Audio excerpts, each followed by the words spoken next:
On to the sport now, and Dave's looking at a big Rugby Sevens tournament featuring creme de la creme of Europe, Dave. Absolutely, it's all happening in Exeter this weekend. Hello everybody. For the second year running, Sandy Park in Exeter hosts Europe's top 12 countries in the second leg of the Grand Prix Sevens tournament this weekend. Thanks, Victoria. We'll be talking to Paul in just a few moments. After last night's 2-2 draw at Portsmouth in the playoff semi-final first leg, well, that's it at Home Park as they prepare the pitch for what should be a tumultuous occasion.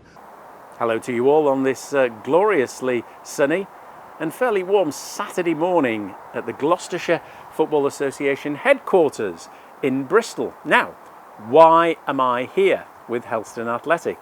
They're behind me. They're just having, shall we say, a pre-match ritual warm-up on this artificial playing surface because that's what they'll be playing on this afternoon at Keynsham Town. They're a Western League Premier Division club and they too have a 3G playing surface, and so Steve Massey, the Director of Football and Manager at Helston Athletic, wants them to get a feel of the surface. It's very important because it's totally opposite to grass. Got to be very careful what you do on a hard surface with not a lot of give in it, so you know, it can be quite punishing on bones and tissue. More about that in a moment.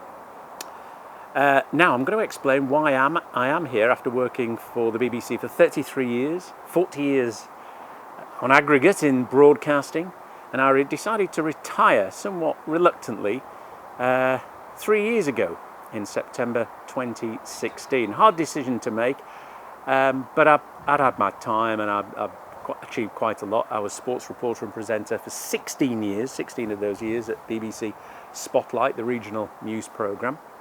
I do miss the involvement and I do miss my colleagues, still keep in touch with them. But I do bits and bobs now, still with the BBC, for the BBC, doing match reports, commentary, work for independent television production companies, primarily for Piran Films, owned by Mark Huckle.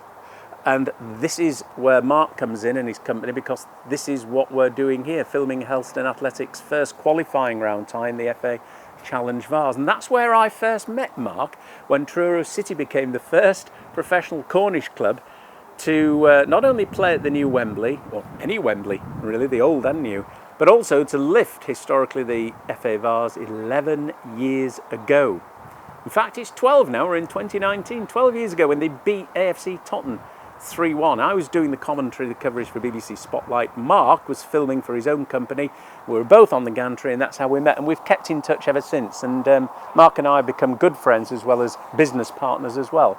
I do a lot of event hosting, guest speaking, etc. So I keep myself out of mischief and keep myself involved and keep this ticking over as well, whatever there is in there. Anyway, so that's why we're here today. But also, I'd like to mention Steve Massey at Helston Athletic. He's very ambitious. He's got big plans for the West Cornwall club. And they've started the season well. They are 5th in the South West Peninsula League Premier Division West now. It's been split West and East. Cornwall clubs, Devon clubs. And they had a whopping victory, 11-0 against Penzance last Wednesday. I'm not saying today's will be anywhere near that tally, but who knows? You never know. They're in good form. But Steve and I go back to the early 1980s when I started my broadcasting career at BBC Radio Humberside. And Hull City was the primary club. It still is there to this day.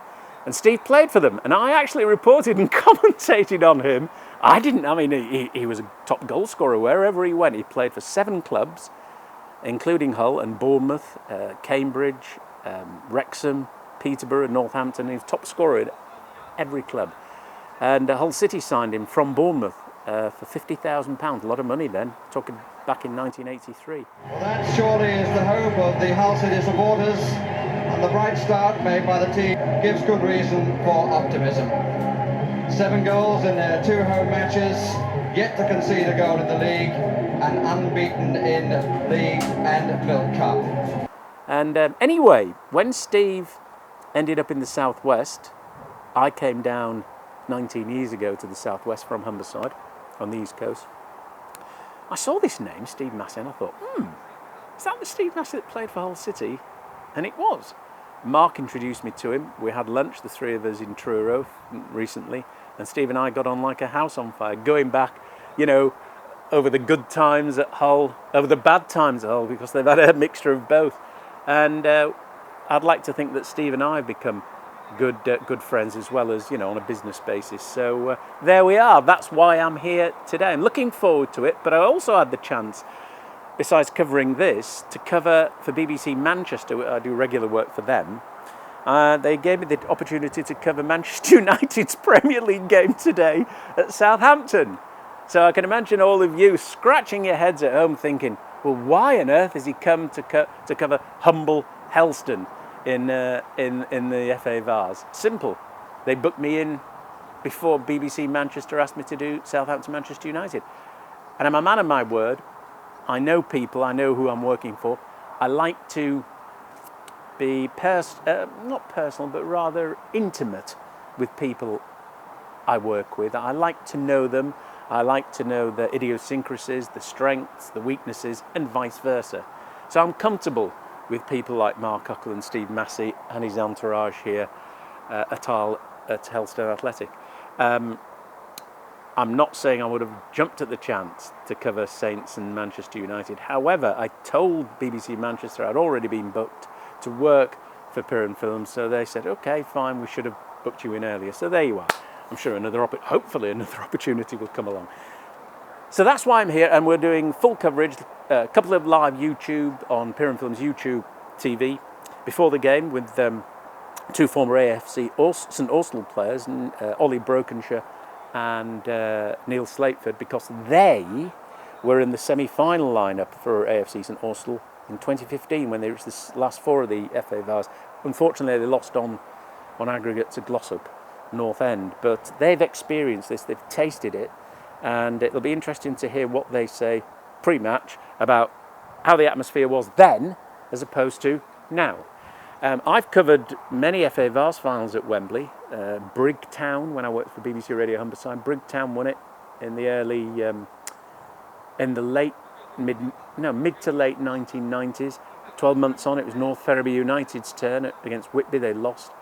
I've covered Bridlington Town against Tiverton Town at Wembley in the FA Vase, so I'm used to the Vase. Excites me. It's a good competition for non-senior, non-league clubs. So let's hope Helston start a very good journey. They want to win the South West Peninsula League West Division.